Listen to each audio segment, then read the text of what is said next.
muri 87 nibwo nakijijwe. Niba waramaze kwakira agakiza genda ubibwira abandi No kumenyesha abantu be iby'agakiza ko ari ukubabarirwa ibyaha. Hazaba hari agakiza. Mwasabye ko tuza kuganira ku gakiza. Ese agakiza ni iki? Hari abantu bitwa abakizwa ariko badafite agakiza. Muraho tubahaye ikaze kuri itabaza ry'agakiza, mwadufasha kwamamaza ubutumwa bwiza hirya no hino ku isi kubumva ururimi rw'ikinyarwanda. Itabaza ry'agakiza ni YouTube channel duhuriraho kugira ngo twumve ubutumwa bwiza. Ese koko nta bantu muziranye badakijijwe? None nimba muziranye wowe ukora iki kugira ngo bamenye ubutumwa bwiza se? Mwereke link ya YouTube channel bita Itabaza ry'agakiza, hanyuma yumva ubutumwa bwiza akizwe, urabukoze umurimo. Murakoze. Share, comment, subscribe, byose birakenewe. Ni mu ruhande rwawe kugira ngo ubutumwa bwiza bw'umwami Yesu Kristo bwamamare kugera ku mpera y'isi.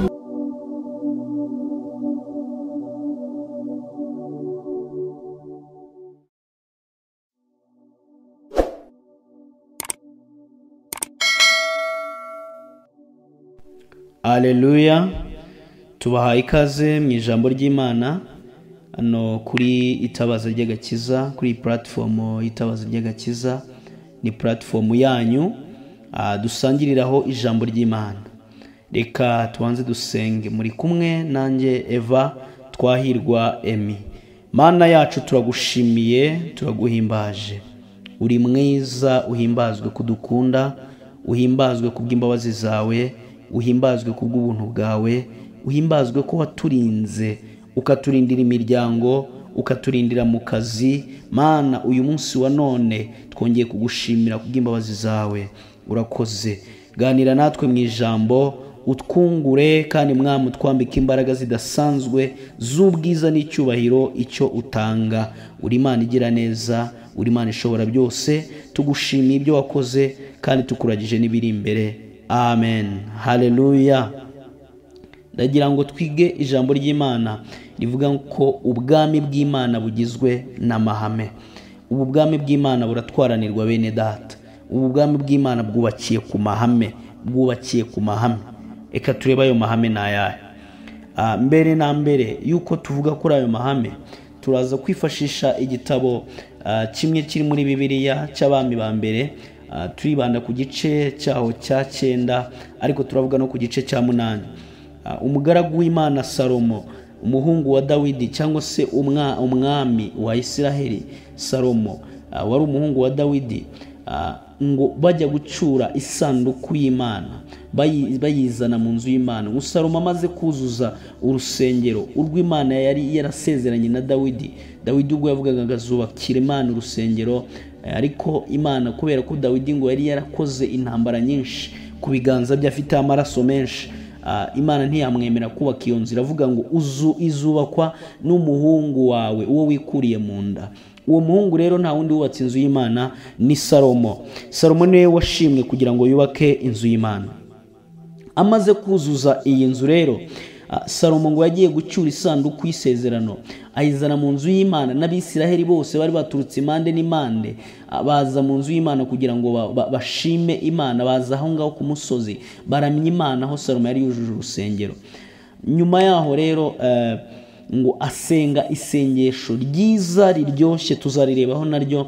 Isengesho ririmo kuramya Imana, ririmo kuvuga icyubahiro cy'Imana, ririmo kwibutsa Imana amasezerano yavuze kandi ikaba yarayasohoje. Hari harimo ubutumwa bwinshi bwo kuramya Imana no kuyishima. Haleluya.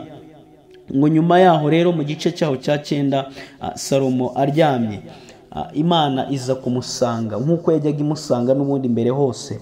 Ngo nuko Salomo yuzuza inzu y'Uwiteka n'inzu y'ubwami. Nibyo yishimiye gukora byose, ibyo yishimiye gukora byose icyo gihe yari abisoje. Bukeye Uwiteka abonekera Salomo ubwa kabiri nk'uko yamubonekeraga i Gibeyoni. Uwiteka aramubwira ati, numvise gusenga kwawe no kwinginga kwawe wingingiye imbere yanjye.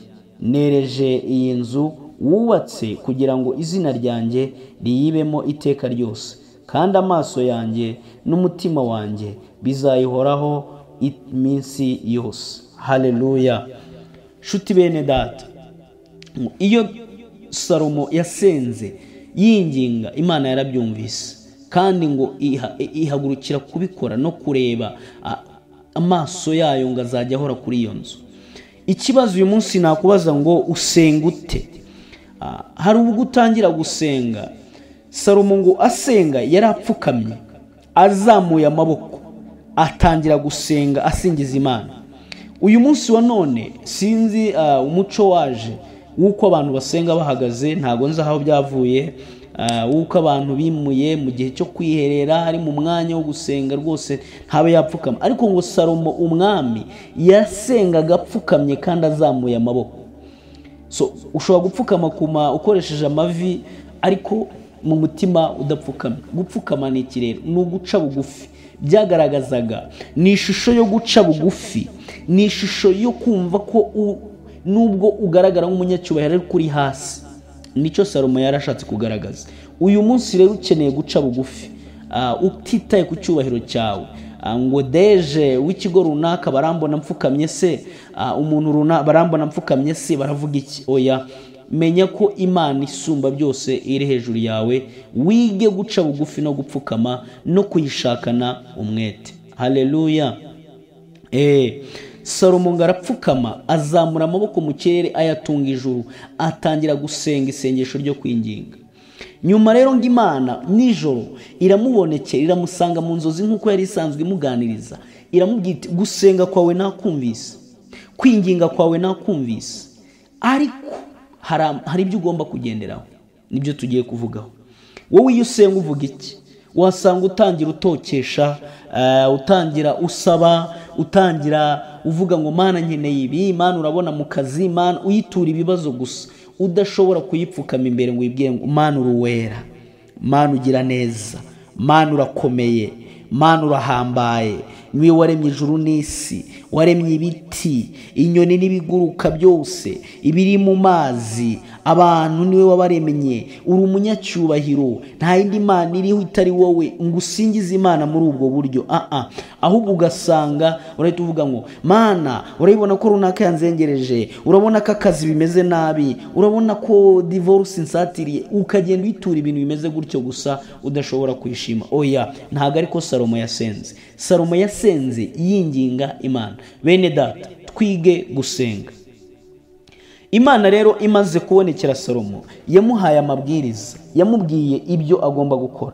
Ku murongo wa 4 igice cya 9 abami ba mbere haravuga ngo nuko nawe nugendera imbere yanjye nkuko so Dawidi yagendaga ufite umutima ukiranutse kandi utunganye, ugakora ibyo nagutegetse byose, ukitondera amategeko n'amateka yanjye, nanjye nzakomeza ingoma yawe mu Bisiraheli iteka ryose, nkuko nasezeranye na so Dawidi, nkamubwira nti ntabwo uzabura umuntu wo kwicara ku ntebe y'ubwami bwa Isiraheli. Amen. Haleluya.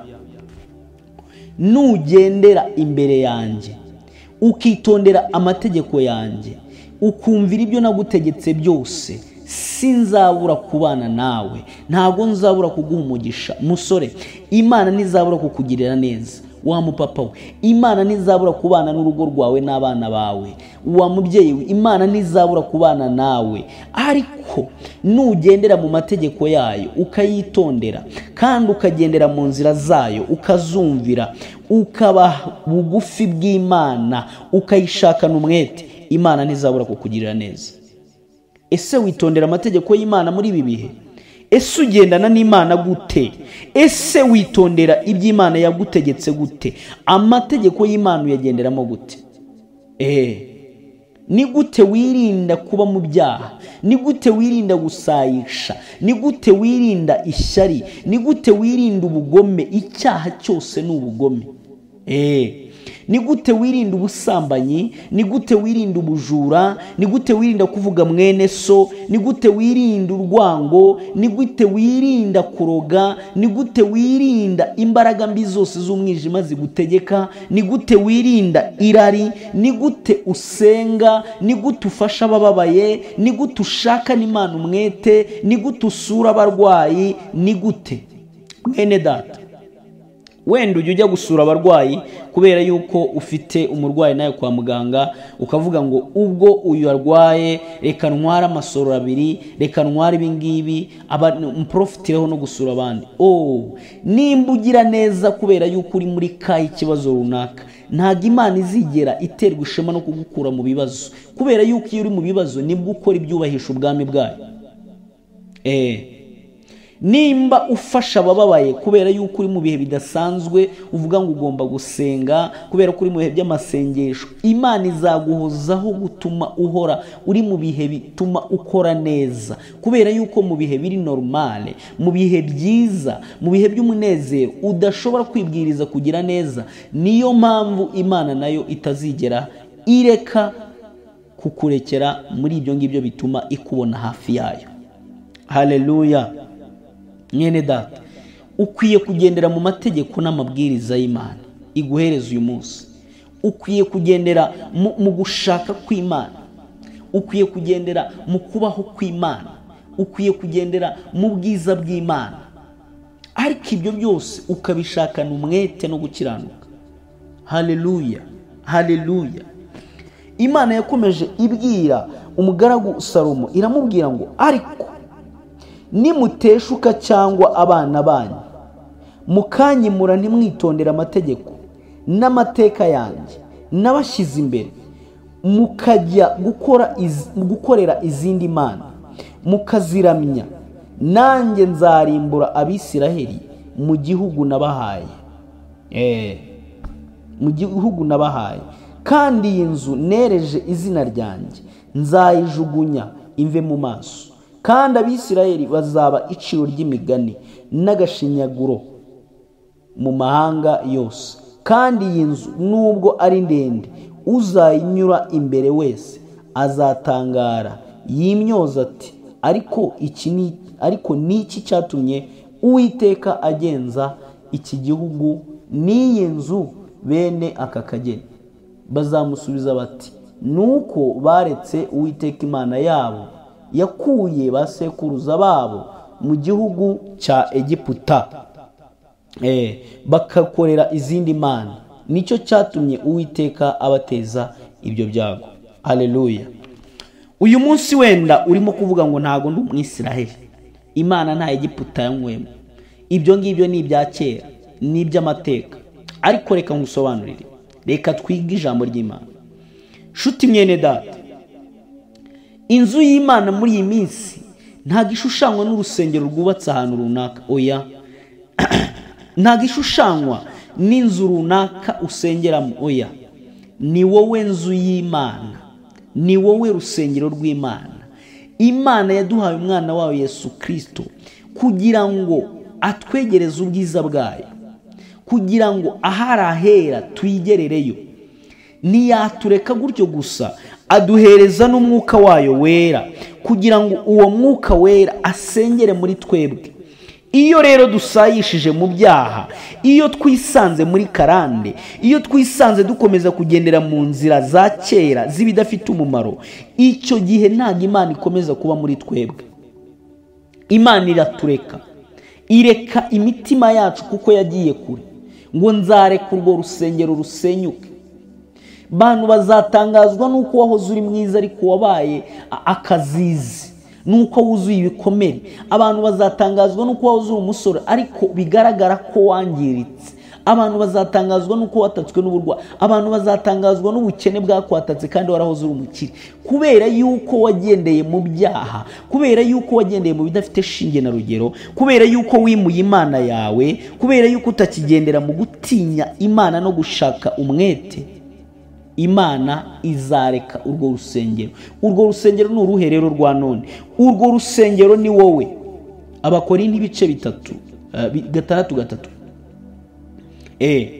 Ni muzi yuko muri insengero z'Imana, ni muzi ko muri insengero z'umwuka wera usengera muri mwebwe.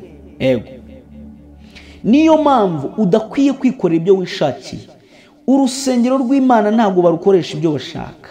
Umubiri wawe ntabwo ari uwo gukoresha ibyaha, umubiri wawe ntabwo ari uwo guturwamo n'ishyari, umubiri wawe ntabwo ari guturwamo n'uburwayi, umubiri wawe ntabwo ari guturwamo n'ubugome, umubiri wawe ntabwo ari guturwamo n'ubwicanyi, umubiri wawe ntabwo ari guturwamo n'inama mbi z'ubugambanyi. Oya, umubiri wanjye, umubiri wawe ni uwo kuramirizamo Imana, ni uwo gusengeramo Imana, ni uwo guhesha Imana icyubahiro. Haleluya! Ni uwo guhesha Imana icyubahiro. Shuti mwene data, shuti mu Kristo, yewe wa musore, wa mugabo, wa mupapa we, ukeneye kubana n'Imana. Atari uko Imana, impamvu twebwe tuyibonamo akenshi tuyisaba gusa ibintu biri profitable ku buzima bwacu, ariko ndagira ngo ubwire ngo Imana iduhereza ibyo dukwiye. Imana iduha ibyo dukwiye. Haleluya! Itugenera ibyo dukwiye, yo irabizi, izi ibyo dukwiye, izi iby'imitima yacu ikwiye, izi iby'ubwenge bwacu bukwiye, izi iby'imibiri yacu ikwiye, irabizi byose. Bwana Yesu asifiwe. Shuti mwene data, ntabwo ukwiye kuba kure y'Imana. Usenga ute? Ubu bwami bw'Imana bugizwe n'amahame.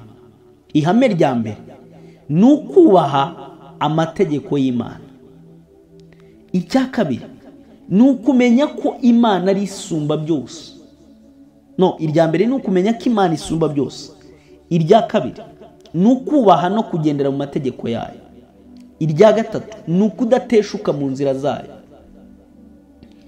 Nutubaha Imana isumba byose, nutagendera mu nzira zayo, nuteshuka mu nzira zayo, Imana izakureka, uzasenyuka, ubutunzi bwawe buzasenyuka, imibereho yawe izagenda nabi, imikorere yawe izaba mibi, imivugire yawe izaba mibi, ibintu byose bizagenda nabi. Atari ukubera ko ari ishuri urimo, ahubwo ari ukubera yuko wataye Imana. Imana yacu nidufashe. Haleluya! Shuti mwene data, igihe niki, umunsi n'uyu, hakagira impinduka zibaho muri wowe, hakagira impinduka zibaho mu buzima bwawe, hakagira impinduka zibaho mu muryango wawe. Wasenze isengesho Salomo yasenze, yaravuze ngo Mana, ubwo bazaba bagutaye bakajyanwa ari abanyage, bakajya kure yawe, ariko bakongera kwibuka kuri Imana igira neza, bakongera kwibuka kuri Imana ishobora byose, Mwami wanjye, bakagutakira, uzabibuke. Nubwo wagiye kure, nubwo wisanze mu byaha, nubwo watawe, nubwo wasigaye, ariko iki gihe birashoboka ko Imana yongera kukuremera amashimwe, birashoboka ko Imana yongera kukugira icyaremwe gishya, birashoboka ko Imana yongera kuguhereza ubuzima bushya, birashoboka ko Imana yongera kukugirira ubuzima bushya muri wowe, ukaba urusengero ruramya Imana, ukaba uramya Imana, ugahimbaza Imana, ukavuga Imana, ukaramya Imana, mu buzima bwawe hakagaragaramo impinduka. Haleluya! Haleluya! Igihe niki, shuti mwene data, icyama ukaba mu bwami bw'Imana bufite amahame. Amahame yo mu bwami bw'Imana ni ukumenya ko Imana ari ishobora byose, ntayo kuyibangikanya ihari. Ni ukumenya ko ugomba kwitondera kugendera mu mategeko y'Imana no kuyitondera. Ni ukudateshuka mu nzira zayo zose igutegeka uyu munsi. Ibyo rero nubigenderamo, Imana izaguha umugisha, izaguha kurumbuka, izaguha amahoro, izaguha umunezero, izaguha ubuzima, izaguha icyerekezo. Ibyawe byose Imana izaza ibijyemo kubera ko wemeye kuba umwana. Haleluya! Ijambo ry'Imana mu Baroma 8:14 haratubwira ngo abayoborwa n'umwuka w'Imana bose nibo bana b'Imana. Haleluya! Yohana nanone 14 umurongo wo hasi haravuga ngo naga ab'isi ntibamuzi, uwo mufasha ntibamuzi, ab'isi ntibamuzi, ariko mwebweho muramuzi. Ni ukuvuga ngo hari abantu b'isi ariko hari n'abana b'Imana. Ikibazo nibaza, uri umwana w'Imana cyangwa uri umuntu w'Imana? Ukwiye kuba umwana w'Imana, ntabwo ukwiye kuba uri umuntu gusuraho. Imana iduhana umugisha, Imana ibahereza umugisha, amahirwe guhirwa muri byose bibe ku buzima bwanyu. Mbifurije ishya n'ihirwe, ikaze. Wakora subscribe, wakora share, wakora comment kuri iyi platform yanyu yitwa Itabaza ry'Agakiza, tugafatanya kwamamaza ubutumwa bwiza hirya no hino ku isi. Amahoro y'Imana n'abane namwe n'imiryango yanyu. Ciao ciao, amen, ndabakunda.